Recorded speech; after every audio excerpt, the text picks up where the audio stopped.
e Alaji Sellu yurme men mi tori kema mi jeeji ma wata dabban dum conseil ba hida mari capacité déstabiliser gol lagine fi ya laamu mi tori kema mi jeeji ma waddum dandu men hersa ittu men e sonja ittu men e ka hersa ittu men e o lorra ko maayi kon e fiya dabbu laamu no duudi ko perdi fiya dabbu laamu no duudi ko dogi lagine fiya dabbu laamu no duudi mi tori kema mi jeeji ma cadre international et national fop hida huwondiri e mo ngida nabi de mum mi tori kema ba jang hebata laamu e der lagine déstabiliser le ndi fiya laamu haysi ko yontere laamu da si maya haysi ko yontere laamu da si men maya mi tori kema mi jeeji ma sabu Allah ne laado yo Alaji Sellu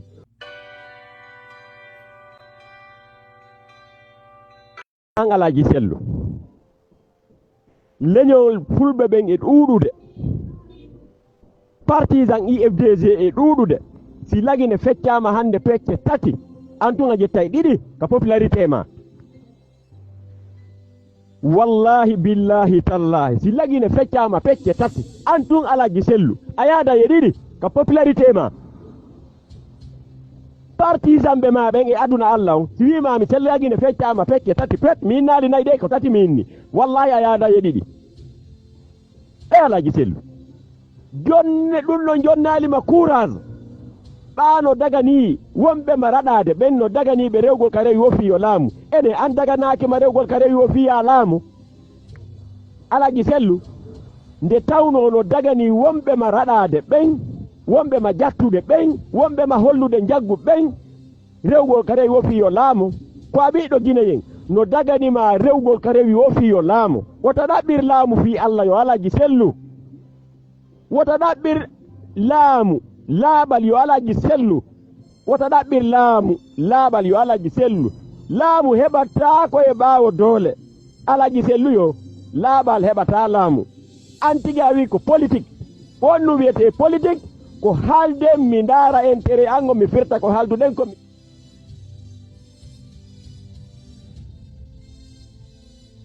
yetta intérêt ango Alaji Sellu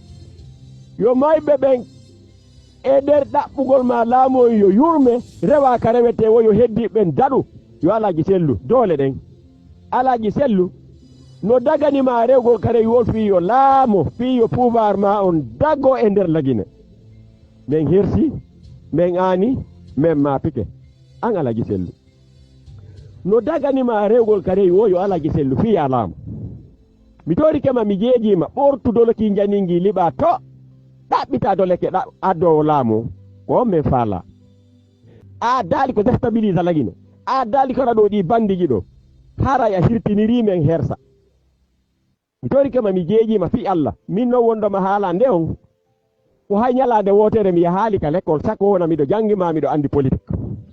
kono yo Alaji Sellu ko dole lamminta nani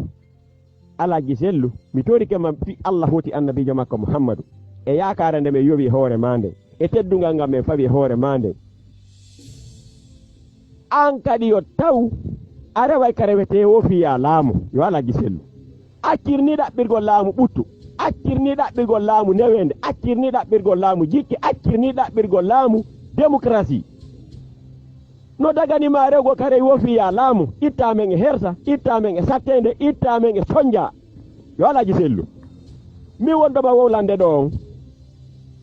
mi waɗani l'école hay nyalande wotere kono baano wali e tene yo Alaji Sellu no dagani ma rewgol kare wofi ya laamu wota takkindir diina e laamu accu wallina diina kan jettano laamora hatuma gaynuda laamade a bandita diina kan wontuma ajibina ko a julɗo bi julɗo yo Alaji Sellu kono men dadali fi amunyi adadali fi amunyi men dandali fi amunyi adandali fi amunyi Alaji Sellu yo baaru tunga jettanno Allah ahadi e ba Mamadou a wakkiloto a jettay pouvoir aje tiri parti fi aje tu pouvoir a majorité ni pays on hande e ndara duna Allah kala ka yada ante ni FDG no wodi a di parti on ha hewtido wota daro ndara men kadi ha men gayna yolade yo Alaji Sellu mi tori kema mi jeejima mi tori kema fi Allah hoti annabijo makko Muhammadu ayobi nyamande maybe be wo sa alamiki haysiko hitande ma duubi didi ma duubi tati men dadi hersa wo sa alamiki mi tori kema Alaji Sellu wallin dole ki jani e diplomatie dabbutu dole ke dabbito laamu yo Alaji Sellu jange bata laamu e hoore lagine an hida andi dum min mi janga ko reda pelle kan hida jangi da ande dum e Alaji Sellu yurme men mi tori kama mi jeji ma bata dabban dum conseil ba hida mari capacité déstabiliser gol lagi ne fi ya lamu mi tori kama mi jeji ma wadum dandu men hersa ittu men e sonja ittu men e ka hersa ittu men e o lorra ko maayi kon e fiya dabbu laamu no duudi ko perdi fiya dabbu laamu no duudi ko dogi lagi ne fiya dabbu laamu no duudi mi tori kama mi jeejima cadre international et national fop hida huwondiri mo hida nabi demu mi tori kema ba jang hebata laamu e der lagi ne déstabiliser le ndi fiya laamu haysi ko yontere laamu da si maya haysi ko yontere laamu da si men maya mi tori kama mi jeejima sabu Allah ne laado yo Alaji Sellu hombo ma yewtude dum ko min Mamadou Alpha Balde jibinande koyin ka région tuge ka sous préfecture kona ka district para Fergande e saare wietene den ceewiire anani koyin mi jeya ka région tuge ka sous préfecture kona ka district para Fergande secteur johere e cawno wi ceewiire ko don mi jibina Alaji Sellu mi wona le politique ilaji mi taga ko sabu ma naade mi politique burbe hewde ben ko sabu ma naadi dum e politique haybe janga ko sabu ma naadi be politique fami mi janga tay mi do haalude fi ya laamu hey sinora nangi ma ala ko nanga ala fere ko kambanora manjogotoda kamen leñol amen gol hewti don ka partisan IFD on hewti don e ka gine yembe mojjube be hewti do yo Alaji Sellu dandu men hersa adandi men hersa o salami wota gerdu e bantangi haaki yana ko hikki e makki ko rado ma yo Alaji Sellu agerdi alfa akitilam an Alaji Sellu wota taw ko immiti e baaw alfa ko wawa ma radade déstabiliser parti ma on hadama lamade sabintina ma herta yo Alaji Sellu Alaji Sellu hande meden hersi meden waywa be bornaki wona debbo wona gorko meden waywa be bornaki tellement ko ben hersi kala kam woni aduna o hande meden hersi wonbe États-Unis wonde Afrique wonbe Europe wonbe Asie katara jodi be der ko nakiri wota ndaaru yurmende haye pus si heddi ka goto maayda e ndimu yo Alaji Sellu tawi hida laami hara ko goto heddi woniri Allah onno maayda e ndimu ittu men e hosusi yo Alaji Sellu men dandata si wona pullo laami woniri Allah tagudo lango addi men haka hunduko caapali din honto wonda Alaji Sellu addi men haka hunduko caapali din addi parti on haka hunduko caapali din yo Alaji Sellu hay jibinaɓe tawde ma hande no yawima no yawi men no yawodi men e ma e Alaji Sellu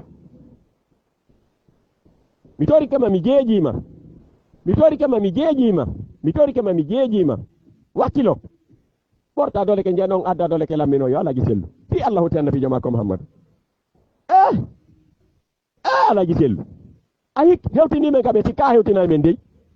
yo Allahu lando taw hida hoddirana laamu yo Allah jolle dole ko arda e lagine hetta laamu yo Alaji Sellu bi torki jomira subhanahu wa ta'ala Allah wata hersim men Allah wata soyu laamu ngol lagine yo Allah jonne pouvoir o yo Allah andine laawo rewete ngo fi yo laame yo Alaji Sellu ka daga ni heddi be ben non daga ni ma kadi rego kare wo fi yo laamu hande jeejiri ma fi Allah ina laado makko Muhammad Alaji Sellu ittu men e hersa yo men gandu do wodi ko hunnanda harana diplomatie tun karewete wo yo rewe no daga ni be foyu warugol fi yo be laamu no daga ni ma kadi warugol fo fi ya laamu no daga ni be warugol fo fi yo be laamu no daga ni ma kadi warugol fo fi ya laamu itori kama mi jeejima Mamadou Alpha Balde jibinande koye mo Allah wadi arsike mo bafata nde leydi gende masa assalamu aleykum warahmatullahi taala barakatuh ko billahi wallahi jamala Guinée mi wowlanayi on ɗo hande si feƴƴi e selludalen si en gerali no selludalen laamoro neɗɗo marɗo jama sifa o jama ɗo fop ronka laamade ko tawta ko clan hum ƴiwloriɓe laamu ngu pinka wawata sakkade Alaji selludalen tiwata o laamu ɗum wawata marsude en sunnayla Guinée en fop meɗen jooɗoɗen fewtodiren ndi leydi ko en fop meɗen kafi ndi leydi selludalen ko ma laamo lagine sina ɗum lagine ɓurtata lagine yarata yeeso hakke selludalen si nangiɓe ardiɓe ɗo ɓe gaynata goɗɗum ha ɓe maya ɗo sutigoy ɓe ala gaynde goɗɗum si hakke Alaji selludalen nangi lagine yarata yeeso aduna e lakara selludalen ko ma laamo ndi leydi meɗen si jam wala si selludalen laamaki lagine ɓurtata lagine yarata yeeso selludalen ko ma laamoɗa lagine min ko lagine to min gila aduna weti ko lagine to mi neɗɗo marirɗo jama sifa ɗum ɗo marirɗo jama sifa ala gisel dale ronka lamade lagine ko lagine to mi yiɗum noon ko lagine to mi yiɗi jama fof iwtira ɓawo neɗɗo o ronka lamade lagine ko lagine to mi yiɗum noon selludalen ko ma laamondi leydi meɗen billahi wallahi sellu lamaki lagine en sunnay lagine min ni fewtodiren en fop meɗen mais pour éliminer selludalen définitivement dans la lutte politique c'est impossible haray meɗen tori présidentiel dalen yimɓe hande no warede yimɓe no nangede meɗen tori présidentiel dalen ɓe wakkilo ɓe wawa sortude lagine ko kamɓe wawata wadde ndi leydi meɗen leydi nunɗo ndi ko kamɓe wawata wadde ndi leydi meɗen leydi fewndi leydi ko tawata en guineɓe ɓen fof fota e mari ko Allah giselludale wawata wadde ɗum donc wata on jaɓu wata on accamɓe siko muñal on holli Allah giselludalen siko muñal on holli